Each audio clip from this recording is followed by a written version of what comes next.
Welcome back to the KSR YouTube channel. Jack Pilgrim here with Jacob Polachek and Zach Gagan for another rapid reaction for not one, but two commitments today for the Kentucky Wildcats. And I can tell you with absolute certainty, one of them was unexpected. One that I had no idea. Which one, Jack? Was coming. Felt pretty good about Braden Hawthorn. Felt pretty confident that was going to happen. It ends up coming down the pike, and one that I think fans should be excited for. And it's the last day of the transfer portal window, so maybe a little disappointing how long it's been taking for a guy who most programs right now are celebrating their 7th, 8th returnees at this point, and we are like begging for the redshirt guy to come back for this past season. But you know what? We're just going to celebrate the wins. We need them right now. So Braydon Hawthorn announcing his return, and then minutes later, Braden's brother, Zyon Hawthorn, announcing his commitment and signature with the University of Kentucky. So make that 2 Hawthorns on the Kentucky bench for this season. So we'll start with the big news on the front end of that. Zach, Braden announcing his return to Kentucky after redshirting as a former 4-star recruit, top 35 recruit in the class of 2025. Your take on who Braden Hawthorn can be in the upcoming season for the Cats? Well, if you ask Mark Pope, Tayshaun Prince is like the ideal goal. So if he can turn into even half of Tayshaun Prince, you've got a pretty good basketball player. I think the thing with Braden is I think everyone's just excited to see him play. Just want to see him actually take the floor and see what he can do, see what he can produce. He was a serious riser going into basically his ranking shot up like 100 spots almost, and like maybe 1 or 2 recruiting updates near the end there. Like it was a late addition for Kentucky. If I'm remembering correctly, I think he ranked like a spot or 2 ahead of Jasper Johnson in the final Rivals rankings as well, which is just kind of interesting to look back on and think of it that way. Like top 40-ish, like I think top 35-ish was where Braden and Jasper kind of finished there. So 6'8", 6'9", long, lanky, ton of potential. I think that's the thing you're just going to always think of with Braden until we finally get to see him on the floor. Is we hear about all this potential, like, all right, let's kind of see what it is now. Is he someone that can actually make a real contribution to next season team? I think that's the hope and the expectation with bringing him back and kind of having it take so long, because I'm sure there were other suitors out there for a guy like him who, like I said, kind of had a serious rise at the end of his high school career there. I see Jacob is already smirking in his little lower box. I can only imagine what he's looking at in the comment section over there. I'm just happy. Got 2 commitments. So it's nice to have some retention. Now you've got, of all of last season's roster pieces, I think that's all of them that have made a decision now either to transfer or come back. So with the addition of Braden and Zyon, you have, I believe that's now 9 roster pieces. We'll talk more about Zyon in a second, but it's just gonna be nice to finally see what Braden is all about and what this potential is. I know he gained a lot of weight throughout last season. Like I think the last on record weight for him was like 190 something like that, which was a pretty significant upgrade from where he was when he came on campus, because he like weighed as much as Jacob did. And that's no shot at Jacob, because yes, it is taking shots today. Hey, it's just, remember, we're not friends, so I have to keep up the narrative. Remember, we're not supposed to be friends. So yes, it's just gonna be nice to actually get to see Braden in action, what he can actually do, what his potential is, what his ceiling is for this for the 26-27 Wildcats, how much he's gonna play. So from that perspective, it's fine. You wanted him back, and now you've got him, and let's see what he can actually do. Let's see what an off season with the expectation going into next season playing will do for him. Jacob, I think throughout the entire first redshirt season at Kentucky, he was like the worst kept secret. I'd say that a lot of the intel coming out of that building was like, hey, this kid's a future pro. He's unbelievable. He's obviously not ready yet, because if he was ready, he would be on the floor impacting the game right now. But he is showing signs, little nuggets here and there, crumbs of absolute brilliance that you can really lean on. And I think we do tend to forget that he was a top 40 recruit coming out of high school, and it was all potential, was all, hey, once he gets his, strength and conditioning right and adds some weight, hits the weight room seriously, like he can become an NBA, potential draft pick. So, do you factor him into the roster management plans as we talk about, the hits and misses of this offseason and knowing that like he has kind of been do you lump him into the high school signing class that we continue to say doesn't exist up to this point? I guess you can lump him into that, but I also think he's going to have a more substantial role than Mason Williams and Zyon Hawthorn. So I put him maybe a tier above that. I will say, like, I've had multiple NBA scouts consistently hit me up of like, what are you hearing on Braden Hawthorne? How good can he be? And the feedback I've gotten is that he's been very good in practice. He's shown flashes, and he's a guy like we talked about with Malachi Moreno, but even more to an extent with Braden because he didn't play. It's like you can't just waste a year of that, having him sit on the bench and develop and then go play for another program. So getting him back is really important. I'm happy with the Zyon Hawthorne addition. I will say that the circumstances of adding Braden last year compared to Zyon this year are a lot different, and it makes me feel different about the additions because last year when Braden came into the fold, he was one of the last additions. They really had the roster filled out. And then now I like the addition of Zyon, but you need to fill out that starting lineup. Maybe Braden slides into the starting lineup, but you need to fill it with some guys and fill out the rest of this roster. And if they do that well, I can feel good about these additions, but I want to see it first. Yeah, I think that's totally fair. And I will say just the fact that it is the last day the portal window closes at midnight, and the reason why it has taken this long is I do think that there was a scenario that if they, heard through back channels, he's represented by a pretty prominent sports agency, and if there was another high major program out there that was going to throw an absolute bag at Braden's way, I do think that there was a non-zero chance that he would have explored that and at least entered the portal to see what other options were out there and if there was a fit there. So I do think that was a slight concern. There was a time that Kentucky was only expecting to get one of Cam Williams or Braden Hawthorne back, but that was also at the time that they expected Colin Chandler back. So I do think that kind of freed up some money, but Braden's return was not cheap. I will just put it out there. They are investing in him as a rotation player. So do not expect him to come in and, be a bench rider and, fun victory cigar player that you throw in at the end of the game. He is going to be a player, or else he would be somewhere else right now.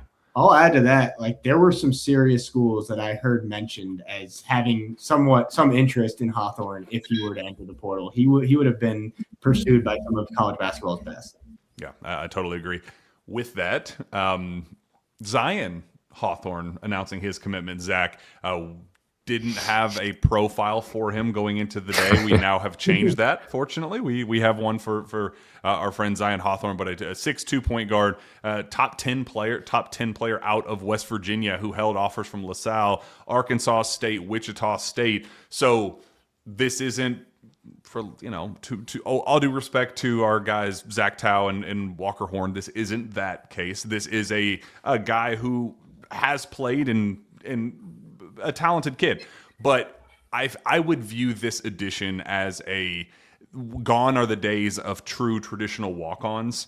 You have 15 roster spots now. There is no difference between a walk-on player and you don't hand out 2 walk-ons and 13 scholarship players in the past. It's 15 roster spots, use them or lose them. So if you're going to bring in practice players, why would you not bring in a guy who had other D1 offers and did compete at a high level and playing for a good program at Huntington Prep. So I know there are some fans that are scoffing at this and saying, well, you had to bring in the brother to bring back a red shirt, and I get some of that pushback, but understand that you have 15 roster spots to use, and I would rather it be a guy like Zyon Hawthorne than a victory cigar at the end of the bench.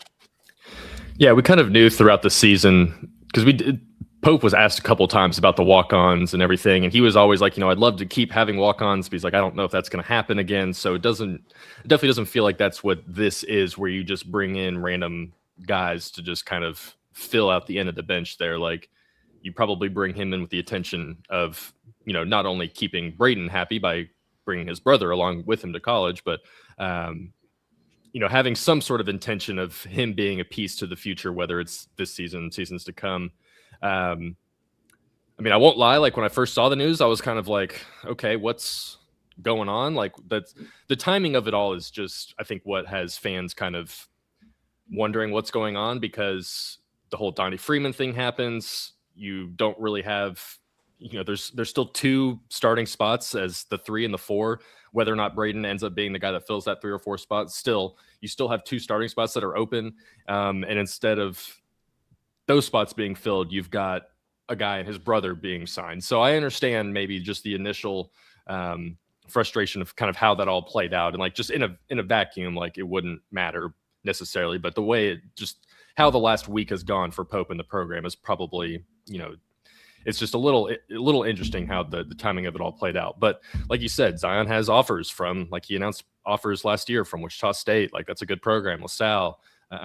He kind of followed the same path Braden did, just from the very quick, because I'll be honest with you, I did not know much about Zyon Hawthorne until about maybe 45 minutes ago, or any of his stats. So couldn't find any stats really out there. I don't know if you found any or not, Jack, but I did notice that he took the same path as Braden. So like started at Woodrow Wilson in West Virginia, then transferred over to Huntington Prep. So he's got the prep school academy pedigree there, played against good competition. Unlucky for Zyon, did not get the gene that makes him grow to 6'8" like Braden did. So he's listed at 6'2", but he's got time. He does have time. He does have time. He could still, get another little growth spurt. Wouldn't that be fun? He shows up. He's like, whoa, 7'2". Yeah, that would be amazing for a lot of reasons. I will say, I'm looking at a tweet right now. Did we know that Braden Hawthorne, his nicknamed himself Slimmy Neutron? No, but I kind of like it actually. Unless I'm looking at no, that's definitely his. That's his nickname. We've decided that's Slimmy Neutron. I'm not gonna lie, it's not. It could be a lot worse. There are a lot worse nicknames out there. So, I understand. So just to recap what I just said, I understand some of the initial frustration from fans. Ultimately, I don't think this is this really is not like a huge deal. The timing sucks. And the timing is just very strange. But you want to have pieces. They're not going to have. The other thing is like, okay, so your 2 incoming freshmen are now the son of a coach and the brother of a player. So, it's like, boy, it'd be nice if you could just get Tyron Stokes. And I know that's a completely different scenario, but can I sign up for that option? Yeah. Let's get some real high school recruiting momentum going. So, but ultimately, big picture, looking forward to next season. It's not like Zion's taking up Tyron Stokes' roster spot. If Tyron ends up wanting to commit in 3 months to Kentucky or whatever timeline he decides to do. So for 3 more months, please do not. I'll be shocked if Tyron Stokes has made a commitment before like July at this point. So everyone will be on campus before he even figures out which school he's going to. So, but yeah, it's. I don't have like a massive reaction one way or the other. Lefty guard. He's a lefty guard. Oh, good point. Zyon Hawthorne. All right. So that brings us to 9 of 15 roster spots for Kentucky going into next year. 6 more to go. 2 visitors coming up tomorrow, Jacob. Let's preview those. What can fans expect from Justin McBride of James Madison and Gabe Dines of USC? Yeah, Justin McBride is a guy that's bounced around to a few schools and found a rhythm last year at James Madison. He averaged 15 points a game and is a pretty sneaky good shooter for the 4 position that would add some shooting that Kentucky severely needs in that spot.